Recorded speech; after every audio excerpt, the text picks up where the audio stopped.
ಧರ್ಮಸ್ಥಳ ಬುರುಡೆ case ತನಿಖೆ ಚುರುಕು. SIT ಕಸ್ಟಡಿಯಲ್ಲಿರೋ ಚಿನ್ನಯ್ಯನಿಗೆ ಫುಲ್ ಗ್ರಿಲ್. ನನ್ನದು ತಪ್ಪಾಯ್ತು, ಪಶ್ಚಾತ್ತಾಪ ಆಗ್ತಿದೆ. ಎಸ್ಐಟಿ ಎದುರು ಬುರುಡೆ ಚೆನ್ನ ಕಣ್ಣೀರು. ಧರ್ಮಸ್ಥಳದಲ್ಲಿ ಶವ ಹೂತಿಟ್ಟಿದ್ದೇನೆ ಅಂತ ಬುರುಡೆ ಬಿಟ್ಟಿದ್ದ ಚಿನ್ನಯ್ಯನನ್ನ ಮತ್ತೆ ಎಸ್ಐಟಿ ಕಸ್ಟಡಿಗೆ ಪಡೆದಿದೆ. ನಿನ್ನೆ ಬೆಳ್ತಂಗಡಿ ನ್ಯಾಯಾಲಯಕ್ಕೆ ಹಾಜರುಪಡಿಸಿ ಮತ್ತೆ 3 ದಿನಗಳ ಕಾಲ ಎಸ್ಐಟಿ ಕಸ್ಟಡಿಗೆ ಪಡೆದುಕೊಂಡಿದೆ. ಬೆಳ್ತಂಗಡಿ ನ್ಯಾಯಾಲಯದಲ್ಲಿ ಆರೋಪಿ ಚಿನ್ನಯ್ಯ ಕಣ್ಣೀರಿಟ್ಟಿದ್ದಾನೆ. ಈವರೆಗೆ ಮಾಡಿದ ತಪ್ಪಿಗೆ ಪಶ್ಚಾತ್ತಾಪ ಪಟ್ಟಿದ್ದೇನೆ ಅಂತ ಕೋರ್ಟ್ ಹಾಲ್ನಲ್ಲಿ ಕಣ್ಣೀರಿಟ್ಟಿದ್ದಾನೆ. ಬುರುಡೆ ಚೆನ್ನ ಕಣ್ಣೀರು. ನನ್ನಿಂದ ತಪ್ಪಾಗಿದೆ ಎಂದ ಚಿನ್ನಯ್ಯ, ಸೂತ್ರಧಾರರು ಹೇಳಿದಂತೆ ಮಾಡಿ ತಪ್ಪು ಮಾಡಿದ್ದೇನೆ. ನನಗೆ ಈಗ ಯಾರಿದ್ದಾರೆ? ನನ್ನೊಂದಿಗಿದ್ದ ವಕೀಲರ ಮೇಲೂ ಭರವಸೆ ಇಲ್ಲ. ಬೆಳ್ತಂಗಡಿ ಕೋರ್ಟ್ನಲ್ಲಿ ಚಿನ್ನಯ್ಯ ಕಣ್ಣೀರು ಹಾಕಿದ್ದಾನೆ. ಎಸ್ಐಟಿ 3 ದಿನಗಳ ಕಾಲ ಕಸ್ಟಡಿಗೆ ಪಡೆದ ಬಳಿಕ ಬೆಳ್ತಂಗಡಿಯ ಎಸ್ಐಟಿ ಕಚೇರಿಯಲ್ಲಿ ಚಿನ್ನಯ್ಯನನ್ನ ನಿನ್ನೆ ತಡರಾತ್ರಿವರೆಗೂ ವಿಚಾರಣೆ ನಡೆಸಿ ಹಲವು ಮಾಹಿತಿಗಳನ್ನು ಪಡೆದುಕೊಂಡಿದ್ದಾರೆ. ಇನ್ನುಳಿದ ಕೆಲ ಕಡೆ ಬಾಕಿ ಇರುವ ಮಹಜರ್ ನಡೆಸೋದಕ್ಕೆ ಎಸ್ಐಟಿ ತಯಾರಿ ನಡೆಸಿದೆ. ಧರ್ಮಸ್ಥಳ ಗ್ರಾಮದಲ್ಲಿ 100 ಶವ ಹೂತಿಟ್ಟಿದ್ದೇನೆ ಎಂದು ಬುರುಡೆ ಬಿಟ್ಟಿರುವಂಥ ಚಿನ್ನಯ್ಯ ಸುಮಾರು 12 ದಿನಗಳ ಕಾಲ ಎಸ್ಐಟಿಯ ಕಸ್ಟಡಿಯಲ್ಲಿದ್ದ. ಬಳಿಕ ನಿನ್ನೆ ಆತನನ್ನು ನ್ಯಾಯಾಲಯಕ್ಕೆ ಹಾಜರುಪಡಿಸಿದಂಥ ಸಂದರ್ಭದಲ್ಲಿ ಮತ್ತೆ 3 ದಿನ ಎಸ್ಐಟಿ ಕಸ್ಟಡಿಗೆ ಆತನನ್ನು ಪಡ್ಕೊಳ್ಳಲಾಗಿದೆ. ಆ ಸಂದರ್ಭದಲ್ಲಿ ಆತ ನ್ಯಾಯಾಲಯದಲ್ಲಿ ಕಣ್ಣೀರಿಟ್ಟಿದ್ದಾನೆ. ನಾನು ಈ ರೀತಿಯಾಗಿ ದೂರು ಕೊಟ್ಟು ತಪ್ಪು ಮಾಡಿದ್ದೇನೆ, ನನ್ನ ಜೊತೆ ಈಗ ಯಾರೂ ಇಲ್ಲ, ಮುಂದೆ ನನ್ನ ಜೊತೆ ಯಾರೂ ಇನ್ನೂ ಇರೋದಿಲ್ಲ. ಈಗಾಗಲೇ ಬಂದಿರುವಂಥ ವಕೀಲರು ಈಗ ಈ ಸಂದರ್ಭದಲ್ಲಿ ನನ್ನ ಜೊತೆ ಇಲ್ಲ ಅನ್ನುವಂಥದ್ದು ಒಂದು ಕೂಗನ್ನು ಆತ ನ್ಯಾಯಾಲಯದ ಮುಂದೆ ಹೇಳಿರುವಂಥದ್ದು. ಹೀಗಾಗಿ ಎಸ್ಐಟಿ ಅಧಿಕಾರಿಗಳು ಆತನನ್ನು ಮತ್ತೆ 3 ದಿನಗಳ ಕಾಲ ವಶಕ್ಕೆ ಪಡೆದು ತೀವ್ರವಾದಂಥ ವಿಚಾರಣೆಯನ್ನು ಎಸ್ಐಟಿ ಕಚೇರಿಯಲ್ಲಿ ನಿನ್ನೆ ತಡರಾತ್ರಿವರೆಗೂ ಮಾಡಿದ್ದಾರೆ. ಈಗ ಮುಂದುವರೆದು ಇರುವಂಥ ಮಹಜರು ಪ್ರಕ್ರಿಯೆಗಳನ್ನು ಮಾಡಲಿಕ್ಕೆ ಈ 3 ದಿನಗಳಲ್ಲೂ ಈಗ ಎಸ್ಐಟಿ ಅಧಿಕಾರಿಗಳು ತಯಾರಿಗಳನ್ನು ನಡೆಸಿರುವಂಥದ್ದು. ದೂತ ಯೂಟ್ಯೂಬರ್ ಸಮೀರ್ಗೆ ಖಾಕಿ ಶಾಕ್. ಸಮೀರ್ ಮನೆಯಲ್ಲಿ ಬೆಳ್ತಂಗಡಿ ಪೊಲೀಸರ ಶೋಧ. ಈ ನಡುವೆ ಯೂಟ್ಯೂಬ್ನಲ್ಲಿ ಕಲರ್ ಕತೆ ಹೇಳಿ ಜನರನ್ನ ನಂಬಿಸಿದ್ದ ಎಲ್ಲ ಯೂಟ್ಯೂಬರ್ಗಳಿಗೆ ವಿಚಾರಣೆಗೆ ಬಿಸಿ ಮುಟ್ಟಿಸಿದೆ. ಈ ಹಿಂದೆ ಸಮೀರ್ ಎಂಡಿಯನ್ನ ಬೆಳ್ತಂಗಡಿ ಪೊಲೀಸರು ಸುದೀರ್ಘ ವಿಚಾರಣೆ ನಡೆಸಿ ಹಲವು ದಾಖಲೆಗಳನ್ನು ವಶಪಡಿಸಿಕೊಂಡಿದ್ದರು. ಇವತ್ತು ಸರ್ಚ್ ವಾರೆಂಟ್ ಪಡೆದು ಬನ್ನೇರುಘಟ್ಟ ಸಮೀಪದ ಹುಲ್ಲಳ್ಳಿ ರಾಯಲ್ ರೆಸಿಡೆನ್ಸಿ ಬಡಾವಣೆಯ ಸಮೀರ್ ನಿವಾಸಕ್ಕೆ ಪೊಲೀಸರು ಎಂಟ್ರಿ ಕೊಟ್ಟಿದ್ದಾರೆ. ಪೊಲೀಸರ ಭೇಟಿ ವೇಳೆ ಮನೆಯಲ್ಲಿಯೇ ಸಮೀರ್ ಇದ್ದು ಸಮೀರ್ ಸಮ್ಮುಖದಲ್ಲಿ ಮಹಜರ್ ಮಾಡಲಾಗಿದೆ. ಎಐ ವಿಡಿಯೋ ಸಂಬಂಧ ಧರ್ಮಸ್ಥಳ ಪೊಲೀಸ್ ಠಾಣೆಯಲ್ಲಿ ದಾಖಲಾಗಿದ್ದ ಪ್ರಕರಣ ಸಂಬಂಧ ಬೆಳ್ತಂಗಡಿ ಪೊಲೀಸರು ದಾಳಿ ನಡೆಸಿದ್ದಾರೆ. ಸಮೀರ್ ಪೊಲೀಸರಿಗೆ ಸರಿಯಾಗಿ ತನಿಖೆಗೆ ಸಹಕರಿಸದ ಹಿನ್ನೆಲೆಯಲ್ಲಿ ಬೆಳ್ತಂಗಡಿ ಸರ್ಕಲ್ ಇನ್ಸ್ಪೆಕ್ಟರ್ ನಾಗೇಶ್ ಕದ್ರಿ ಮತ್ತು ತಂಡದಿಂದ ದಾಳಿ ನಡೆಸಲಾಯಿತು. ಎಐ ವಿಡಿಯೋ ಮಾಡಲು ಬಳಸಿದ್ದ ಕಂಪ್ಯೂಟರ್, ಮೊಬೈಲ್ ಅನ್ನ ಪೊಲೀಸರು ಪರಿಶೀಲನೆ ನಡೆಸಿದರು. ಹಾರ್ಡ್ ಡಿಸ್ಕ್ ಅನ್ನ ವಶಕ್ಕೆ ಪಡೆದುಕೊಂಡಿದ್ದಾರೆ. ಕೆಲ ವಿಡಿಯೋಗಳನ್ನು ಸಮೀರ್ ಮನೆಯಲ್ಲಿಯೇ ಮಾಡಿ ಯೂಟ್ಯೂಬ್ಗೆ ಅಪ್ಲೋಡ್ ಮಾಡ್ತಾ ಇದ್ದ ಎಂಬುದು ತನಿಖೆಯಲ್ಲಿ ಬಯಲಾಗಿದೆ. ಧರ್ಮಸ್ಥಳ ಪ್ರಕರಣ ಸಂಬಂಧಪಟ್ಟಂಗೆ ಈಗಾಗಲೇ ಬೆಳ್ತಂಗಡಿ ಪೊಲೀಸರು ಬನ್ನರ್ಘಟ್ಟ ಸಮೀಪದ ಹುಲ್ಲಳ್ಳಿ ಬಳಿ ಇರುವಂತಹ ಸಮೀರ್ ಎಂಡಿ ಮನೆಗೆ ಈಗಾಗಲೇ ಪರಿಶೀಲನೆಗೆ ಬಂದಿರುವಂಥದ್ದು. ಆದರೆ ಇದೇ ಮನೆಗೆ ಬೆಳಗ್ಗೆ ಬರ್ತಾರೆ, ವಾಪಸ್ ಹೋಗ್ತಾರೆ. ನಂತರ ಅರ್ಧ ಗಂಟೆ ಬಿಟ್ಟು ಬೆಳ್ತಂಗಡಿ ಪೊಲೀಸ್ ಇನ್ಸ್ಪೆಕ್ಟರ್ ನಾಗೇಶ್ ಕದ್ರಿ ಅವರ ನೇತೃತ್ವದಲ್ಲಿ FSL ತಂಡ ಇರ್ಬೋದು ಅಥವಾ ಸೋಕೋ ಟೀಮ್ನ ನೇತೃತ್ವದಲ್ಲೇ ಬರ್ತಾರೆ. ಬಂದ ನಂತರ ಸಮೀರೇ ಖುದ್ದು ಡೋರನ್ನು ಓಪನ್ ಮಾಡಿ ಒಳಗಡೆ ಕರ್ಕೊಂಡು ಹೋಗ್ತಾನೆ. ಒಂದು ಸ್ಥಳ ಮಾಜರನ್ನು ಸಹ ಮಾಡ್ಕೊಳ್ತಿರೋಂಥದ್ದು. ಆದರೆ ಇಲ್ಲಿ ಸಂಪೂರ್ಣ ವಿಡಿಯೋನ ಯಾವ ರೀತಿ ವಿಡಿಯೋ ಮಾಡಿದ್ರು, ಎಲ್ಲಿ ಮಾಡಿದ್ರು ಮತ್ತು ಯಾವ ಸಿಸ್ಟಮು ಮತ್ತು ಲ್ಯಾಪ್ಟಾಪ್ ಅಥವಾ ಕಂಪ್ಯೂಟರ್ ಹಾರ್ಡ್ ಡಿಸ್ಕ್ಗಳನ್ನು ಪರಿಶೀಲನೆ ಮಾಡುವಂಥ ಕೆಲಸ ಆಗ್ತಿದೆ. ಸಂಪೂರ್ಣ ಈಗ ಏನು ಇಲ್ಲಿ ವಿಡಿಯೋ ಆಗ್ತಿದೆ ಅಂದರೆ ಪರಿಶೀಲನೆ ಮಾಡ್ತಿರೋದು ಸ್ಥಳ ಮಾಜರ ಜೊತೆಗೆ ಇಲ್ಲಿ ಯಾವುದೆಲ್ಲ ಮಾಹಿತಿಯನ್ನು ಪಡ್ಕೊಳ್ತಿದ್ದಾರೆ ಎಲ್ಲವೂ ಸಹ ಇಲ್ಲಿ ವಿಡಿಯೋ ಚಿತ್ರೀಕರಣ ಮಾಡ್ಕೊಳ್ತಿರೋದು. ಯಾಕಂತಂದರೆ ನಾಳೆ ಸಮೀರ್ ಬೇಕಾದ್ರೆ ನ್ಯಾಯಾಲಯದಲ್ಲಿ ಉಲ್ಟಾ ಆಗ್ತದೆ ಅಂತೇಳಿ ಮಾಜರ್ ಪ್ರಕ್ರಿಯೆಗೆ ಯಾವೆಲ್ಲ ವಿಡಿಯೋಗಳು ಬೇಕು ಅದನ್ನು ಮಾಡ್ಕೊತಿದ್ದಾರೆ. ಜೊತೆಗೆ ಸೋಕೋ ಟೀಮ್ ಸಹ ಆ ಲ್ಯಾಪ್ಟಾಪ್ ಇರ್ಬೋದು ಅಥವಾ ಹಾರ್ಡ್ ಡಿಸ್ಕ್ಗಳನ್ನು ವಶಕ್ಕೆ ಪಡ್ಕೊಳ್ತಿರೋಂಥದ್ದು. ಜೊತೆಗೆ ಒಂದಷ್ಟು ಮಾಹಿತಿಯನ್ನು ಪಡ್ಕೊಂಡು ಅದರ ಸಂಬಂಧಪಟ್ಟಂಗೆ ಇದೇ ಜಾಗದಲ್ಲೇ ವಿಡಿಯೋ ಮಾಡಿತ್ತಾ ಅಥವಾ ಬೇರೆ ಏನಾದರೂ ಮಾಡಿದಾರಾ, ಜೊತೆಗೆ ಯಾರು ಎಡಿಟ್ ಮಾಡ್ತಾಯಿದ್ರು, ಇದನ್ನು ಯಾವ ರೀತಿ ಅಪ್ಲೋಡ್ ಮಾಡ್ತಾಯಿದ್ರು ಸಾಮಾಜಿಕ ಜಾಲತಾಣದಲ್ಲಿ ಅನ್ನೋದ್ರ ಬಗ್ಗೆಯೂ ಸಹ ಪರಿಶೀಲನೆ ಮಾಡ್ತಾಯಿದ್ದಾರೆ. ಇನ್ನು ಸಮೀರ್ ಬ್ಯಾಂಕ್ ಅಕೌಂಟ್ನ ವಿವರ ಇಡಿ ಕೈಯಲ್ಲಿದೆ.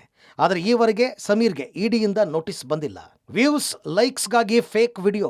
ಎಸ್ಐಟಿ ಎದುರು ಯೂಟ್ಯೂಬರ್ ಕಣ್ಣೀರು. ಇನ್ನು ಪ್ರಕರಣದಲ್ಲಿ ಮತ್ತೋರ್ವ ಯೂಟ್ಯೂಬರ್ಗೆ ವಿಚಾರಣೆಗೆ ಬಿಸಿ ತಟ್ಟಿದೆ. ಯುನೈಟೆಡ್ ಮೀಡಿಯಾ ಹೆಸರಿನಲ್ಲಿ ಯೂಟ್ಯೂಬ್ ನಡೆಸ್ತಾ ಇದ್ದ ಅಭಿಷೇಕ್ನನ್ನ ನಿನ್ನೆ ತಡರಾತ್ರಿವರೆಗೂ ಎಸ್ಐಟಿ ಅಧಿಕಾರಿಗಳು ವಿಚಾರಣೆ ನಡೆಸಿದ್ದಾರೆ. ಉತ್ಖನನ ಆರಂಭವಾಗುವ ಮೊದಲೇ ಧರ್ಮಸ್ಥಳ ನೇತ್ರಾವತಿ ನದಿ ಪಕ್ಕದಲ್ಲಿರುವ ಬಂಗ್ಲೆಗುಡ್ಡೆಗೆ ಬುರುಡೆ ಗ್ಯಾಂಗ್ನ ಜಯಂತ್ ಹಾಗೂ ಇದೇ ಅಭಿಷೇಕ್ ರಾತ್ರಿ ವೇಳೆ ಹೋಗಿ ಬುರುಡೆ ಅಸ್ಥಿಪಂಜರ ಹುಡುಕುವ ಕೆಲಸ ಮಾಡಿದ್ರು. ಈ ಹಿನ್ನೆಲೆಯಲ್ಲಿ ವಿಚಾರಣೆ ನಡೆಸಲಾಗಿದೆ. ಜೊತೆಗೆ ಬುರುಡೆ ವಿಚಾರ ಹಾಗೂ ಅನನ್ಯ ಭಟ್ ಕಥೆಯ ಸುಳ್ಳು ಮಾಹಿತಿಯನ್ನ ಯೂಟ್ಯೂಬ್ನಲ್ಲಿ ಹಾಕಿರುವ ಹಿನ್ನೆಲೆಯಲ್ಲಿ ತೀವ್ರ ವಿಚಾರಣೆ ನಡೆಸಿದರು. ಈ ವೇಳೆ 6 ತಿಂಗಳ ಹಿಂದೆ ಗಿರೀಶ್ ಮಟ್ಟಣ್ಣನವರು ಸಂಪರ್ಕಿಸಿದ್ದು, ಅವರು ಹೇಳಿದಂತೆ ಸುಜಾತಾ ಭಟ್ ಸಂದರ್ಶನ ಮಾಡಿದ್ದೇನೆ, ಲೈಕ್ಸ್ ಹಾಗೂ ವ್ಯೂಸ್ಗಾಗಿ ವಿಡಿಯೋ ಮಾಡಿದ್ದೇನೆ ಅಂತ ಅಭಿಷೇಕ್ ತಪ್ಪೊಪ್ಪಿಕೊಂಡು ಎಸ್ಐಟಿ ಅಧಿಕಾರಿಗಳ ಮುಂದೆ ಕಣ್ಣೀರಿಟ್ಟಿದ್ದಾನೆ. ಯೂಟ್ಯೂಬ್ನಲ್ಲಿ ಕಲರ್ ಕತೆ ಹೇಳಿರುವಂಥ ಯೂಟ್ಯೂಬರ್ಗಳಿಗೆ SIT ಅಧಿಕಾರಿಗಳು ಬಿಸಿ ಮುಟ್ಟಿಸುವಂಥ ಕೆಲಸಗಳನ್ನು ಮಾಡಿದರೆ. ಈ ಹಿಂದೆ ಸಮೀರ್ MDಯನ್ನು ಕರೆಸಿ ಭಾಳಷ್ಟು ದೊಡ್ಡ ಮಟ್ಟದ ವಿಚಾರಣೆಯನ್ನು ಮಾಡಿದರೆ. ಸಾಕಷ್ಟು ದಾಖಲೆಗಳನ್ನು ಆತನಿಂದ ವಶಪಡಿಸಿಕೊಂಡಿದ್ದಾರೆ. ಇದೀಗ ಮುಂದುವರಿದು ಯುನೈಟೆಡ್ ಮೀಡಿಯಾ ಅನ್ನುವಂಥ ಯೂಟ್ಯೂಬ್ ಅನ್ನು ನಡೆಸ್ತಾ ಇದ್ದಂಥ ಅಭಿಷೇಕ್ನನ್ನು SIT ಅಧಿಕಾರಿಗಳು ತೀವ್ರವಾಗಿ ಗ್ರಿಲ್ ನಡೆಸಿದ್ದಾರೆ.